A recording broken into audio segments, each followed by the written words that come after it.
तो नमस्कार। बताइए क्या करते हैं आप। बेसिकली मैं एक फार्मर हूँ, मैंगो प्रोड्यूसर हूँ। मैं आम प्रोड्यूस करता हूँ। और आम अभी ये प्रोजेक्ट की वजह से मैं आम पहले 14-15 दिन लगते थे, अभी ये प्रोजेक्ट की वजह से मैं 4-5 दिन में आम आम पका लेता हूँ। यानी ऑर्गेनिक वे है कि वो कार्बाइड का उपयोग करते हैं। नहीं नहीं, पूरी तरह से ऑर्गेनिक है, साइंटिफिकली प्रूवन है और कोई हानिकारक नहीं शरीर के लिए। आपकी पढ़ाई क्या हुई Devendra ji. Diploma in civil engineering. अच्छा, फिर आप खेती में लग गए। हाँ। पिताजी पहले से ही खेती करते थे। उसके बाद मैं और मेरा भाई और पूरी फैमिली लगती है फार्मिंग में, सब मैंगो आप और कैशू। आप फसल पकाने का काम करते हैं तो फसल कभी कभी खराब भी हो जाती होगी। फल को पकाते हैं आप तो।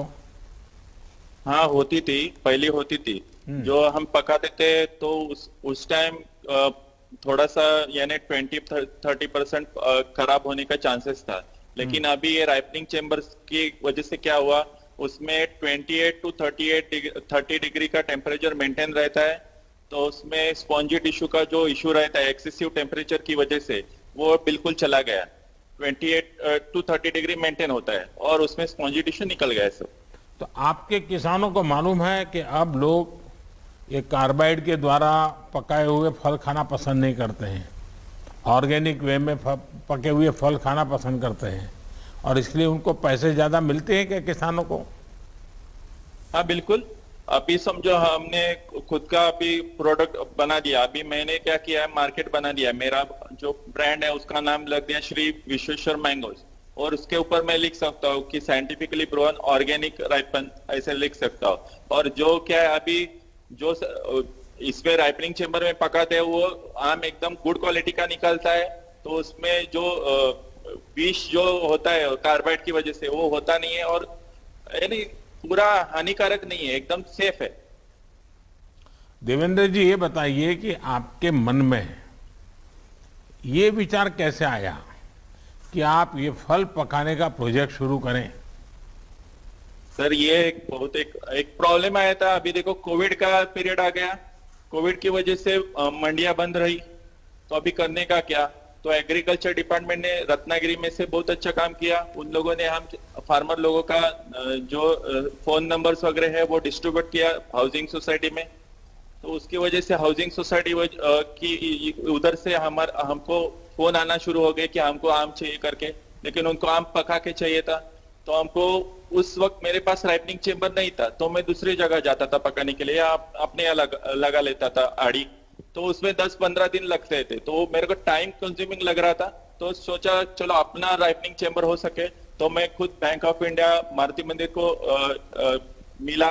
उन्होंने बोला कि मेरे को अभी ऐसा ऐसा करने का है राइपनिंग चेम्बर।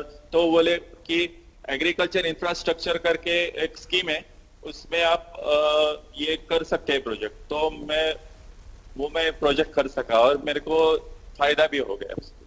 अच्छा, आपने कितना लोन लिया था। आपको ये लोन मिलने में कोई दिक्कत तो नहीं आई। किसी से कोई नहीं नहीं। बीच में बिचौलिया कटमनी मार तो नहीं गया ना। नहीं नहीं, बिल्कुल नहीं। 16 लाख का टोटल लोन था। और कोई प्रॉब्लम भी आई नहीं। जैसे मैं बैंक में गया तो बैंक ने मेरे को खूब अच्छी तरह से कोऑपरेट किया। उन्होंने 2 हफ्ते में मेरा लोन सैंक्शन कर दिया और पोर्टल में भी उन्होंने भर दिया सब। देवेंद्र जी आप इंजीनियर हो गए और खेती में वापस आ गए तो माताजी पिताजी को थोड़ा नाराजगी तो हुआ होगा शुरू में। पिताजी तो मेरे नहीं है, लेकिन माताजी मेरे को पहले से बोलती है खेती करो खेती करो। तो वो भी उसकी माँ की भी मेरी बैकग्राउंड है, वो खेती की है। तो उन्होंने पहले से प्रमोट किया। पहले मेरे को ही जाने का था इंजीनियरिंग में, लेकिन मैं ही ऐसे खेती में ही था। आपने अपनी माताजी की इच्छा पूरी कर दी। बराबर सर।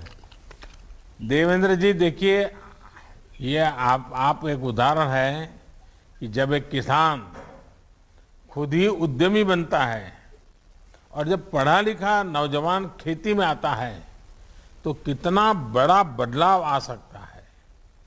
आज आप अपने प्रोजेक्ट के जरिए ना सिर्फ अपने परिवार का बल्कि अपने साथी किसानों का भी एक प्रकार से भला भी कर रहे हैं और उनके अंदर कुछ करने की भावना भी जगा रहे हैं।